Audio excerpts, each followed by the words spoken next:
ఆంధ్రప్రదేశ్లో ఓఎన్జీసీ పెట్టుబడులు వాస్తవ రూపంలోకి వచ్చినాయి. కృష్ణా గోదావరి బేసిన్ పరిధిలో ఏడాది జనవరిలో 4 చమురు బావుల నుంచి ఉత్పత్తి ప్రారంభించిన ఓఎన్జీసీ తాజాగా 5వ బావి నుండి కూడా ఆయిల్ ఉత్పత్తి ప్రారంభించింది. కేజీ D5 బ్లాక్లోని క్లస్టర్ 2లోని 5వ బావి నుంచి విజయవంతంగా చమురు వెలికి తీసినట్టు స్టాక్ ఎక్స్చేంజ్కి వివరించింది.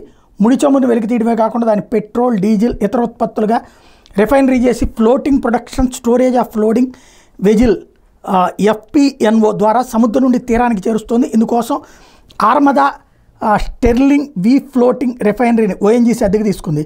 క్లస్టర్ 2లో అభివృద్ధి చేస్తున్నటువంటి ఈ బావుల ద్వారా 23.5 మిలియన్ మెట్రిక్ టన్నుల చమురు, 50.7 బిలియన్ క్యూబిక్ మీటర్ల సహజవాయు ఉత్పత్తి అవుతుంది అని ఓఎన్జీసీ అంచనా వేస్తుంది. ఓఎన్జీసీ కేజీ బేసిన్లో మొత్తం చమురు సహజవాయు అన్వేషణ కోసం 26 చోట్ల డ్రిల్లింగ్ చేసింది. అందులో 13 చమురు బావులు, 7 సహజవాయువు బావుల్ని అభివృద్ధి చేస్తుంది. రిలయన్స్ కేజీ D6 బ్లాక్ కూతవేటు దూరంలోనే ఓఎన్జీసీ కేజీ D5 బ్లాక్ని అభివృద్ధి చేస్తుంది. తీరానికి 35 కిలోమీటర్ల దూరంలో 300 నుంచి 3200 మీటర్ల లోతులో వీటిని అభివృద్ధి చేస్తుంది. బావుల్ని 3 క్లస్టర్లుగా విభజించిన ఓఎన్జీసీ మొదటి 2 క్లస్టర్లోని బావుల్ని అభివృద్ధి చేస్తుంది.